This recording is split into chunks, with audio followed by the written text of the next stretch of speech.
ओम श्री गणपते नमः। ओम श्री साई नाथाय नमः। श्री साई चरित्र अध्याय 3 का शेष भाग। मातृ प्रेम।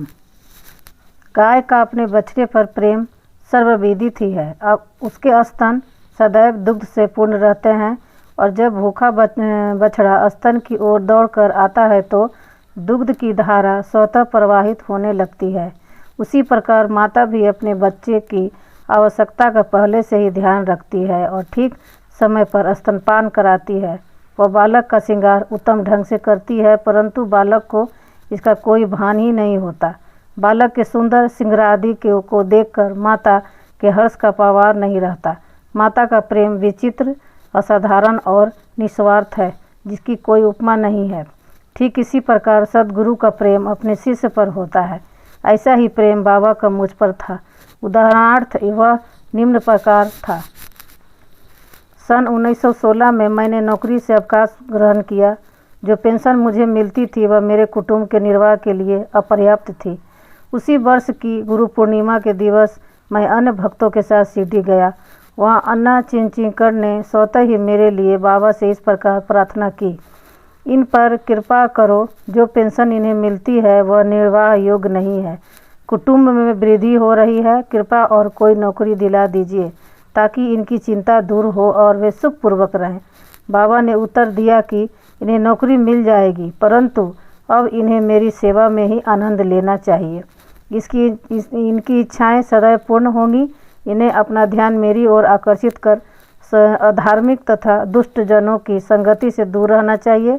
इन्हें सबसे दया और नम्रता का व्यवहार, बर्ताव और अंतःकरण से मेरी उपासना करनी चाहिए।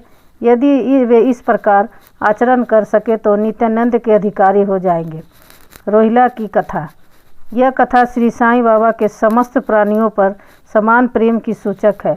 एक समय रोहिला जाति का एक मनुष्य शिरडी में आया।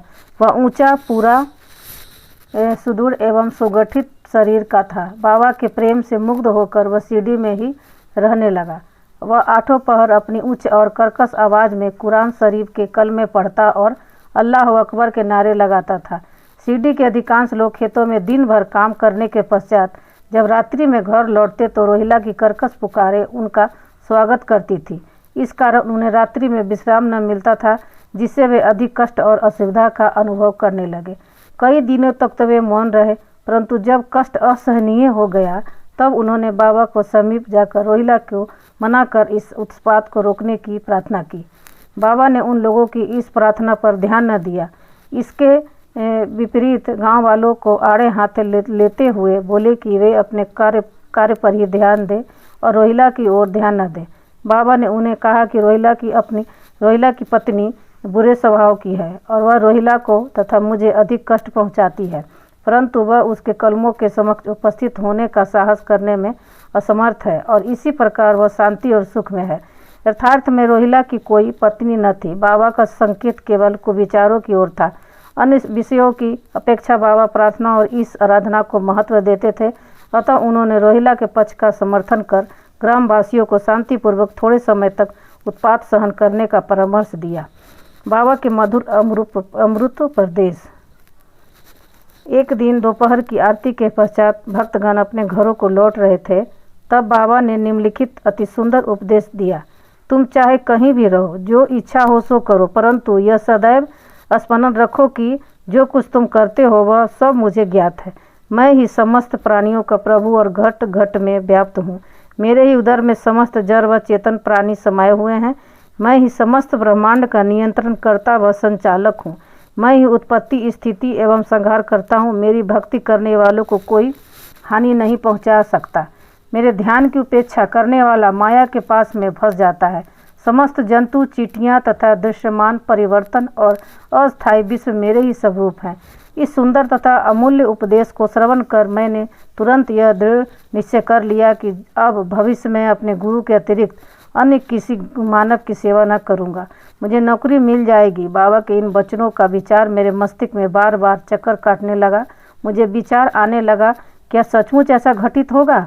भविष्य की घटनाओं से स्पष्ट है कि बाबा के वचन सत्य निकले और मुझे अल्पकाल के लिए नौकरी मिल गई। इसके पश्चात मैं स्वतंत्र होकर एक चित्त से जीवन पर्यंत बाबा की ही सेवा करता रहा। इस अध्याय को समाप्त करने से पूर्व मेरी पाठकों से विनम्र प्रार्थना है कि वे समस्त बाधाएं जैसे आलस्य, निद्रा, मन की चंचलता व इंद्रिय आसक्ति दूर कर और एक चित हो अपना ध्यान बाबा की लीलाओं की ओर दे और स्वाभाविक प्रेम निर्माण कर भक्ति रहस्य को जाने तथा अन्य साधनाओं में व्यर्थ श्रमित न हो। उन्हें केवल एक सुगम उपाय का पालन करना चाहिए और वह भी श्री साईं लीला रूप साईं लीलाओं का श्रवण। इससे उनका अज्ञान नष्ट होकर मोक्ष का द्वार खुल जाएगा। जिस प्रकार अनेक स्थानों में भ्रमण करते हुए भी लोभी पुरुष अपने गड़े हुए धन के लिए सतत चिंतित रहता है, इसी प्रकार से साईं को अपने हृदय में धारण करो। अगले अध्याय में श्री साईं बाबा के शिरडी आगमन का वर्णन होगा। श्री सद्गुरु साईनाथ प्रणवस्तु शुभ भवतु।